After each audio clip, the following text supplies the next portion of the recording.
Hey, what's going on, everybody, man? Manny back at it again, man. Thank you guys so much for stopping by, man. Welcome to DFS Zone. I am going to be discussing the two-game slate in tonight's NBA tip-off, as it's the beginning of the 21-22 NBA season. The association is in full effect tonight. We have two games, Brooklyn at Milwaukee, and we have Golden State visiting the new revamped LA Lakers. It's going to be a very interesting night. Looking forward to the games. I hope you guys are looking forward to the NBA season. It's going to be a spectacular one, that's for certain. And I am also very much looking forward to making some money in NBA DFS this year. So before I get started with all the stuff, with some picks for you, I'm going to give you one pick per position like I normally have done in the past. I'm going to discuss those players, throw in some other players there that I have an interest in, that I believe should be of interest for you in your player pool, so you can narrow down some plays. It's a two-game slate. If you've been here before in the past, two-game slates, I'm always going to say everybody's available. There is nobody that's not available in a two-game slate, but we're trying to find the best possible plays as well as find some value somewhere in the lower tier. So we're going to see how that all pans out. But before I get started, man, I appreciate you guys all who stop in to drop a like on the video. It's going to help with the YouTube algorithms, get the video out to other NBA DFS enthusiasts. And, of course, comment down below. Let me know what your thoughts on these games tonight, who you like, who you do not like. And, of course, I'll be more than happy to interact with you. Let's discuss this NBA season, man. What are we looking forward to? Who you like as far as top contenders and so on and so forth. Whatever it may be, let's talk about it. Consider subscribing to the channel. If you're new to NBA DFS, you're only a year or two in. I know there's a lot of people on the internet, and again, we're here all to give people the best possible advice. Let you know more or less what can be a good play for you on that given night. So if you are looking for some DFS, advice, some tips, looking for some picks, looking for some possible game stacks or team stacks, consider subscribing to the channel. It is totally free. It's totally free, folks. Why not? Just click on that red button, the subscribe button, click on it, and also turn on that bell notification, and you won't miss out at all on any of my upcoming videos. All right? So enough with that. So a two-gamer tonight to start the NBA season. Obviously, as I said before a few moments ago, the Brooklyn-Milwaukee game is 237.5 implied total. This is going to be a high-scoring game. These actually were the two highest-scoring teams in the association last year. I think Milwaukee scored about 118 points a game. Yes, and Brooklyn 120 points per game. So 120, 118, and then we got a 237.5. This is going to be a shootout. It's going to be fairly close. If they play some defense like they did during that 7-game series of their playoffs just a couple months ago, we could have a under 237. That is very much possible here. But I think they're going to go all out here. I think there's going to be a lot of scoring. I do like a number of players in it. If I look at where I'm at right now, as far as Brooklyn, Milwaukee, I'm not going to go through games. I'm just going to go through the positions. It's pretty hard to go through just the games. I mean, not pretty hard, but it will take a longer video. And for those who have watched my videos before, I can just go on and on and on and talk. So it'll end up being a very lengthy video, and I don't want people to just shut it off. But let's get right to the picks. So when I look at point guard in this four teams for tonight, you got James Harden at the top at 10,600, Steph Curry at 9,800, and Russell Westbrook at 9,500. If this was like 10 games or 15 games into the NBA season, I probably would have some interest on Russell Westbrook. But at 9,500, him coming into a new team, he's going to have to split some of that usage, shots, rebounding, the whole 9 yards, where he is a triple-double threat any given night. If he's on the floor more times than not with a LeBron or with an AD or with both of them, it's going to be pretty hard for Russell to have big numbers. At least in my opinion, starting off the new year, starting off with a new team. So I like to see how they'll work with each other and play with each other for the next 7, maybe the first 8 games of the season, and see how the Lakers are actually moving around this rotation, how the coach is playing these players and whom he's playing with the most. He's playing the 3 stars together. Is he playing more just KD and LeBron, and then giving Russell his moments where he's pretty much on his own on the court? We will have to wait and see. But at 9,500, I'd rather pay $300 more. I would rather have more interest on Curry and Harden. I think that both of these guys are going to be fairly high owned. I think Harden would be more owned at the moment in my eyes, then it would be Steph Curry. I like Steph Curry in this matchup, so I would recommend Steph Curry. And, he's in a tough matchup. It's not the easiest matchup for Steph. He's going up against the LA Lakers with LeBron and them. But what I do like about the matchup is that he is pretty much the superstar for Golden State. He's going to have to be the one that's going to have the ball out. He's going to have the ball a tremendous amount of time. He's going to take his shots. We know his usage rate is going to be high. He's also capable of getting you some rebounds and some assists. He's capable of getting you some steals. He's very slick. He does have a tendency to turn over the ball highly in some games. We're hoping that is not the case because of fantasy points. We don't want to lose a lot of fantasy points when he's up there in fantasy points. He is capable of putting up some large numbers. But at 9,800, Steph Curry, we need about 48 to meet value here. It's very close to 50. This is for 5x, folks. He does have 60-point upside.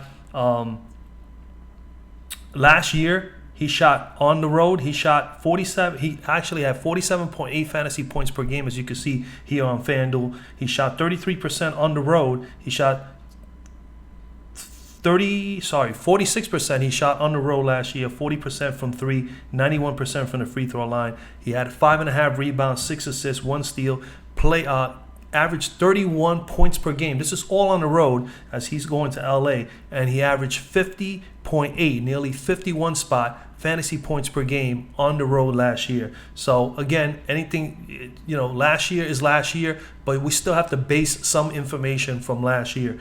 Versus the Lakers last year, he played 32 minutes in one game, 45% field goal percentage, 43% from three, 92% from the free throw line, had 4 rebounds, 5 assists, 2 steals, 26 points from the floor, and 42 fantasy points. That is below his fantasy point total, but I do expect him to take up the shots for the price tag. He is a person, as well as Russell Westbrook. His price tag at 9,500. He is definitely, undervalued, in my opinion. I think Steph is undervalued by just a couple $100 here. He should be at 10,000 or at least a little over 10,000 as well in this matchup. But he's not. We're going to take the chance. I think Steph Curry is a solid play here. The Lakers last year were 11th in defending point guards, down in the bottom of the pack a little bit, giving up about 48, almost 49 fantasy points per game to opposing point guards. I do like him here. He averaged 48. He has a chance to get 60. He has good upside. Steph Curry is in play for me. Like I said, Harden is not someone I'm not going to consider. I will have him in a few lineups. I just like Curry more for the price, and he has a similar upside. James Harden is going to get a ton of opportunities, just like Durant, simply because Kyrie is not on the court. But Harden last year really did struggle against Milwaukee.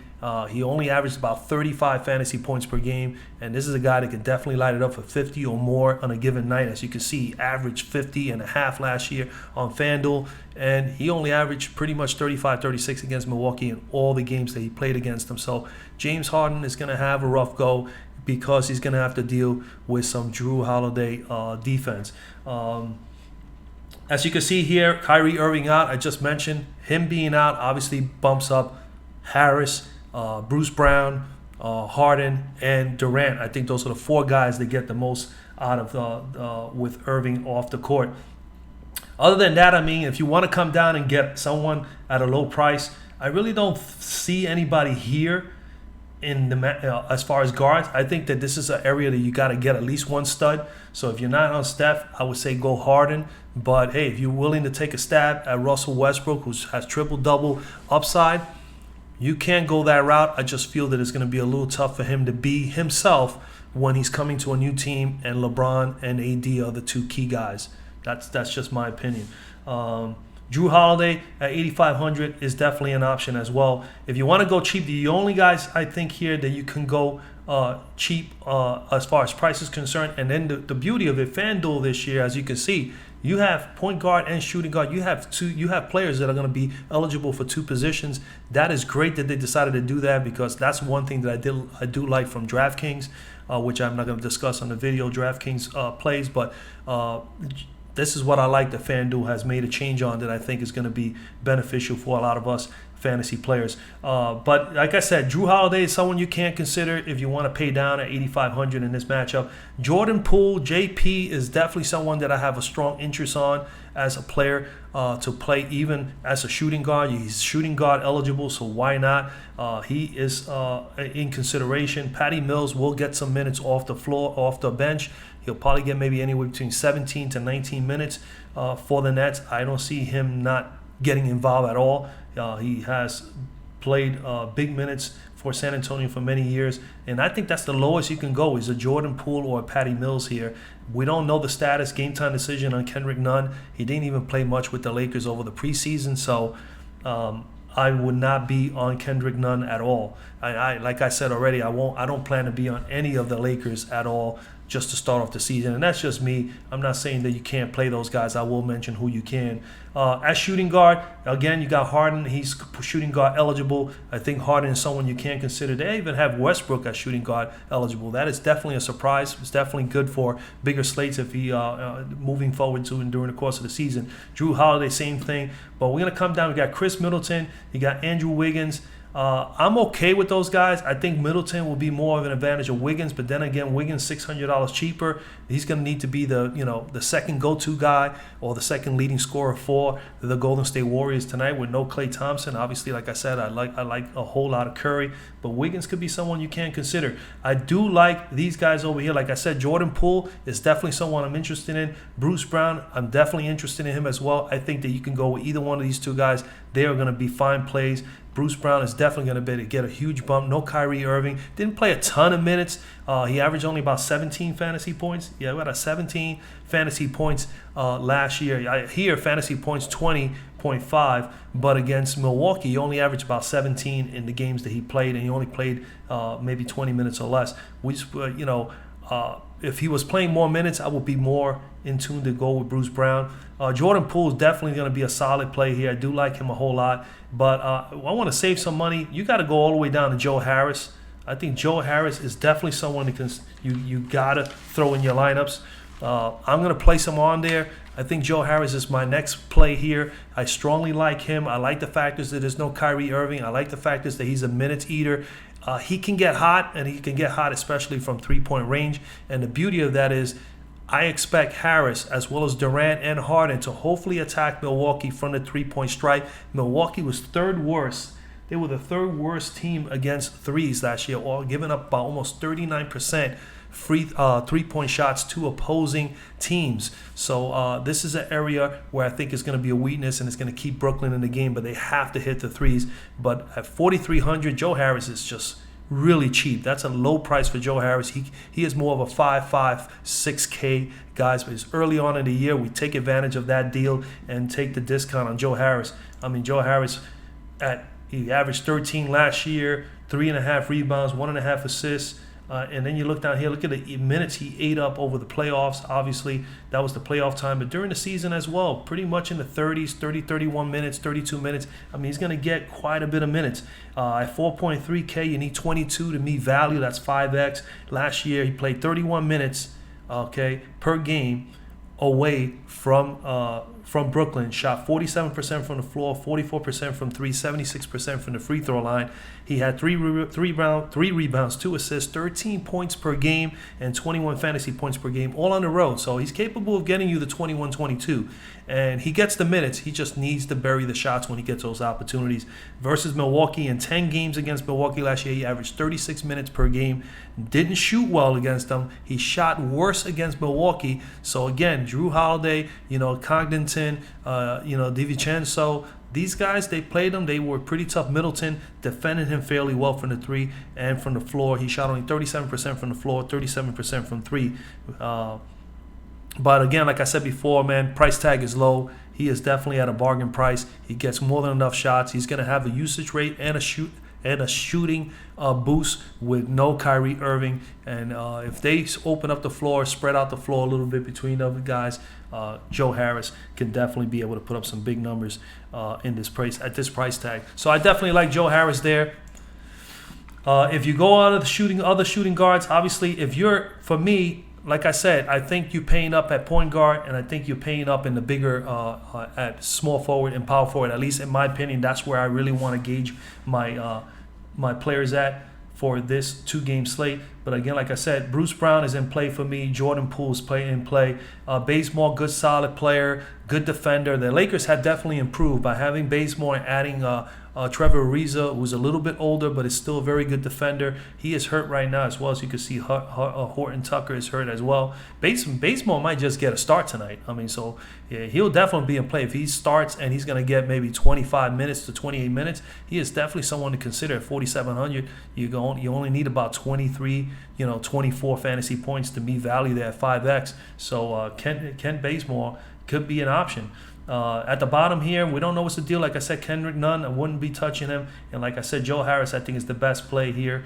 Other than that, I mean, Pat Connaughton and Grayson Allen. If Grayson Allen starts at 3,800, man, that is definitely a nice, cheap value play right there. And if he can get 20 to 25 minutes, he was pretty solid for Memphis last year, especially late in the year. So Grayson Allen can be a possible play here. I mean, you definitely could squeeze in a Pat Connaughton or a Grayson Allen here at 39 and 3,800 respectively. You only need 18 to 19 fantasy points to meet value. These guys are capable of doing that. As you can see, Allen averaged 19 last year, Connaughton almost 17 fantasy points, and they're capable. They're all good to get 20 fantasy points or better. They got that much upside. So that's where I'm at with those guys. I don't see none of the youngsters, like Cameron Thomas. I don't see these guys playing. Reeves.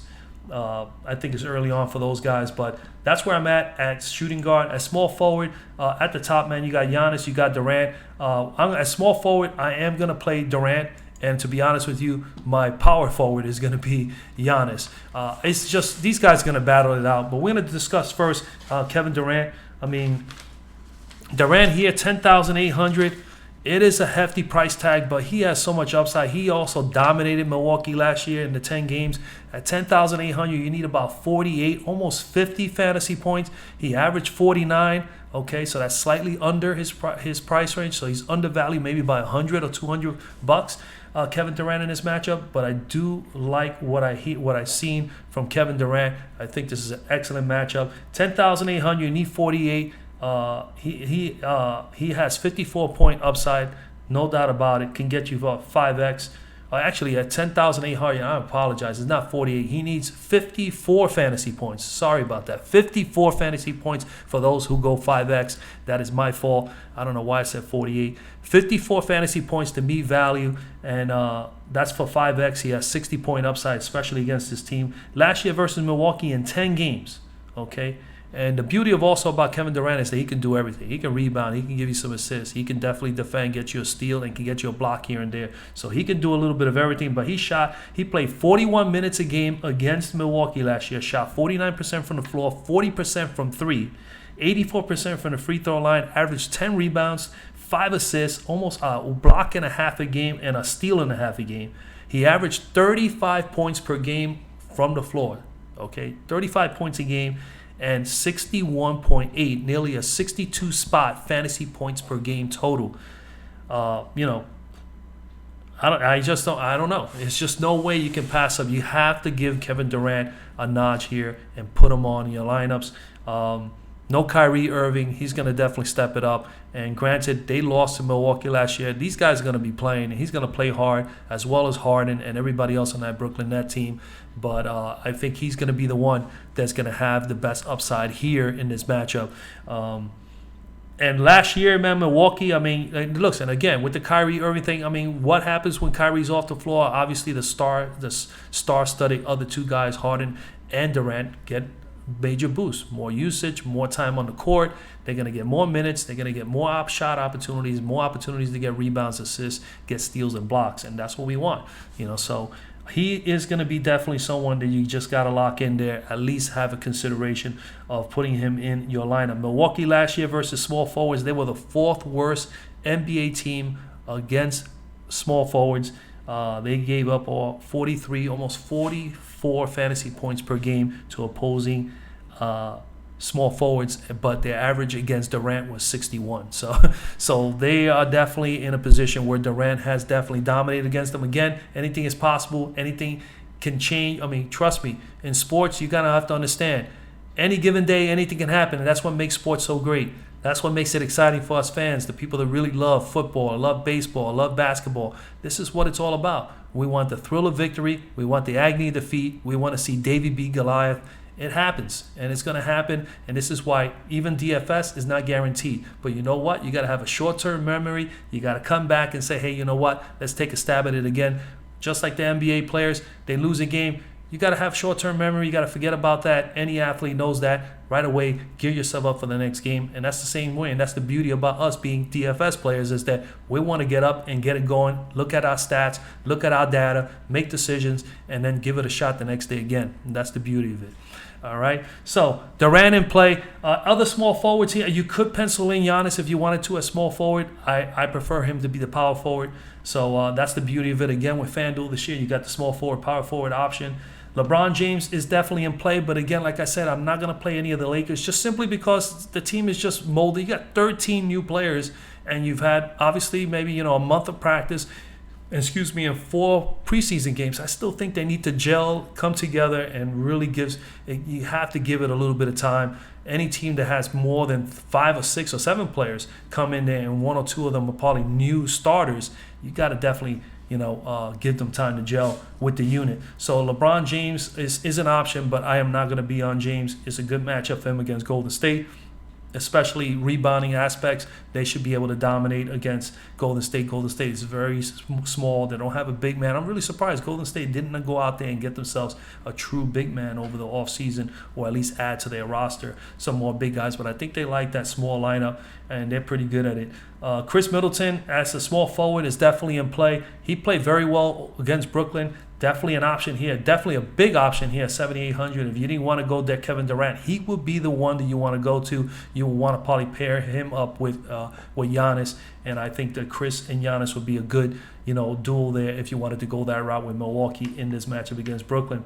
Andrew Wiggins at 7,200 is consideration as well. Remember, he is the second scorer for the Golden State Warriors in this matchup. He's going to need to put up some shots, and he's going to need to be efficient with them. So if he's able to do that, obviously he is definitely someone you can consider. You need about 36 fantasy points to meet value. Carmelo Anthony at 5,000 doesn't play a whole lot of defense, as we all know, but is capable of popping some threes, getting off, shooting the perimeter shot, driving here and there once in a while, and penetrating to the paint. He could be an option at 5. Not too worried, but with that coming down here, obviously, if you want to pay down, you want to get a stud like I got here with Durant, you're going to have to start paying attention to some of these guys down here. Maybe James Johnson, if we know that he's going to be one of those role players that's going to come in and play in a second unit. It's a wait and see with Brooklyn as well with that. I'd rather lock in the Brooklyn players that I know for a fact are going to be key contributors to the team, or at least going to be able to have that ball in their hands more often than others. And that will be Durant, that will be Harden, that will be Bruce Bowen, that will be Bruce Brown, and Joe Harris. Down here, what's intriguing is the Otto Porter situation. I mean, I think he's a solid player. If he gets some playing time at 4,400, he is definitely someone in play. Toscano Anderson definitely played well for Golden State last year. Obviously, he's an option as well. Joe Harris, I already mentioned him. I like him. If you come down, you got Pat Connaughton down here. He's definitely someone to consider here in the small forward spot if you want to pair him up with Durant in this matchup against Brooklyn. 3,900, not bad at all. You only need 18, 19 to meet value, and he's capable of getting you 20. The rookies here, Edwards, don't know if he's going to have any playing time. I don't know. That's basically it there. So I would say if you're going to pay down at small forward and pair a cheaper play here with Kevin Durant, it will have to be Porter. If we hear any news that he's going to play at least 20 minutes or better for that 4,400, you want at least somebody to get 20 minutes so that at least you have a chance to maybe get a fantasy point per minute. Toscano Anderson here, I mean, it'll be something else here if he's able to play. We know for a fact he's going to play. But I think it's going to come down to in the bottom half here. I really like Ken Basemore. If he really starts and plays, that'll be great. And if we know Carmelo Anthony's going to play at least more than 20 minutes, he could be an option there. He's capable of getting you 20 to 25 at this stage of his career. So that's a small forward. And then, of course, at power forward, I really do love Giannis here in the power forward spot. Giannis, man, the 11,000, you need 55 big whopping fantasy points. But, man, this is not This is very much doable for Giannis here. 54.5 he averaged last year. He's going up against Brooklyn. Brooklyn has had trouble with some big men, and they have had trouble with Giannis. Giannis is just, I mean, he's Giannis. This guy is one of the best players in the league. He is very aggressive, and he has that long frame, man. He gets up and down the court very well. He's starting to become a better free throw shooter, and he's actually starting to hit some threes as well, and I'm sure he worked on that over the offseason. But 11K, you need 55. Can get you 60 plus. You know that he can get you 70 plus. Has lots of upside. 59 fantasy points versus Brooklyn last year in 10 games. Okay, he shot 54% from the floor, 12 rebound averaging. I mean, he's just so athletic, so long, so difficult to defend, and he's so fast for his size. 12 rebounds a game, 4 assists, 1 block, 34 points per game. That's what he averaged. You know, so he had a monster year against Brooklyn. Looking at these numbers here, man. Last year, he couldn't. I mean, they just couldn't stop him. Brooklyn was the 3rd worst team defending power forwards last year. So again, allowing 48 fantasy points per game to opposing power forwards. But against Giannis, he averaged 59 against Brooklyn. So he definitely smashed that by a lot against them. So I love the matchup, man. I really do love the matchup for Giannis. I think he is definitely someone you got to consider there. And like I said, if you don't have Giannis as your power forward, you can opt to go with Durant if you want to go with 2 other small forwards here. Like I said, you're in small forward spot. You got Middleton and Wiggins. You can pair Wiggins with Anthony. You can go Middleton with Bazemore. And then you can basically, you know, go at power forward with Kevin Durant if you didn't want Giannis there. All right. So that's a power forward spot. At center, we got Anthony Davis at 10. Like I said, Anthony Davis in the middle of this year, no problem. Until we see what's going to go on with the Lakers with Russell Westbrook and everybody else, Bazemore, and the whole 9 yards there with the 13 new players, I'd rather wait a little bit and just do the wait and see thing with the Lakers. So Anthony Davis is someone you can consider. We know his upside. We know he's capable of putting up 50 fantasy points or better. But I am going to stick around and stay away from the Lakers right now. You got Draymond Green here. He's power forward and center eligible. You could go Draymond Green if you wanted to. He plays fairly well the power forward spot, and he also plays center at times as they go small. Golden State, as we all know. I would assume Kevon Looney is going to be playing. And then Draymond Green would be a power forward. Brook Lopez at 6,000, definitely an option. He's one of those guys. I mean, with Bobby Portis out, Brook Lopez might get a little bit more time. But this center, man, like I said, over here at center, I'm just gonna stick to the Lakers.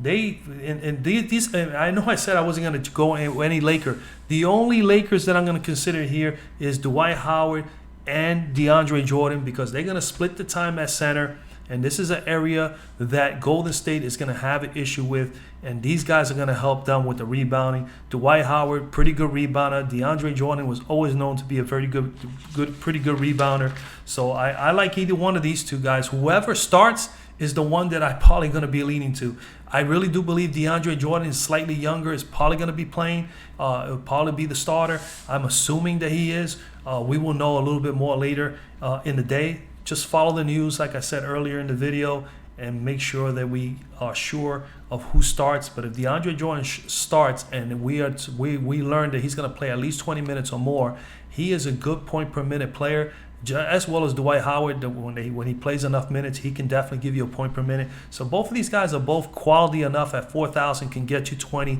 if they play 20 or plus minutes. DeAndre Jordan in play for me. I do like him here in the center spot. And he's at 4K. You only need 20 to meet value. That's 5 times value right there. Fantasy points, but he's a good fantasy point per minute player. Last year, he averaged 20 plus minutes. He averaged 20 to 24 minutes, and he did average at times at least 20 fantasy points. He did play one game against Golden State last year, played 17 minutes and put up 11 rebounds. Got 11 rebounds, 1 steal and a block, 4 points from the floor, and had 21.8, pretty much 22 fantasy points. So, again, if he plays 20 minutes, is a good chance he can get you 20 to 25. So I like him at that cheap price at 4K instead of paying up for Anthony Davis or even a Draymond Green. You could go a Paul Millsap here if he gets a few minutes. It all depends on how these teams. It's so early in the year, man. It's a small sample. There's nothing out there for us to go on, especially the Nets, also another team that has like 9 new players. So, you got to stick with the core guys in the matchup, and that's why I like Durant and Harris for Brooklyn. But yeah, again, Dwight Howard and DeAndre Jordan are probably the best bets. And if you wanted to come down all the way to Kayvon Looney, you could definitely go to Looney. I think he is definitely someone in play, depending on how many minutes. I only averaged like about 17 to 20 minutes last year, most times. So, I mean, he doesn't play a whole lot, but if he can get 20 minutes or more, he's probably capable of getting you a point per minute. So, I mean, that's pretty much where I'm at as far as this 2-game slate. Tomorrow is an 11-game slate. It's a huge slate. I'm going to do everything I can to get a video out tomorrow. I expect to. I look forward to looking that one really thoroughly tonight and making some decisions by tomorrow. We'll have a video up for it. Don't know exactly what time, but it will be sometime possibly before 11 a.m. or maybe before 12 noon. I would say before 12 noon, there's a possibility that the Wednesday slate will be out then. My intentions is to hopefully do videos just the night before and then post them early in the morning the following day, the day of the actual slate. So again, man, I wish you guys a lot of luck, man. I know the video is kind of lengthy earlier. Please drop a like on the video. Greatly appreciate it. Make sure that you comment down below. Let me know what your thoughts are on the actual slate. You have any questions, I'll be more than happy to answer them as best as I can. Subscribe to the channel if you want to be able to continue to get more in-depth. As the season progresses, there'll be more information that I'll share. Right now, early on, it's just an early look, early feel of what's going on. But like I said earlier in the video, after about 8 to 10 or 12 games, we're going to have a better idea of where these teams are at, especially new teams like the Lakers that have made 13 roster changes on their roster for this year. We're going to be able to have an idea of where they're going as far as rotation, who's playing, what kind of minutes usage, and so on and so forth. So there'll be some data out there by that time. But other than that, man, we're going to do everything we can to just get you out the best possible information, give you some guys some plays. The plan is to give you one play per position every single slate. So wish you guys a lot of luck, man. Again, subscribe to the channel, become part of the family, and don't forget to put on your notification bell, and I'll see you guys tomorrow.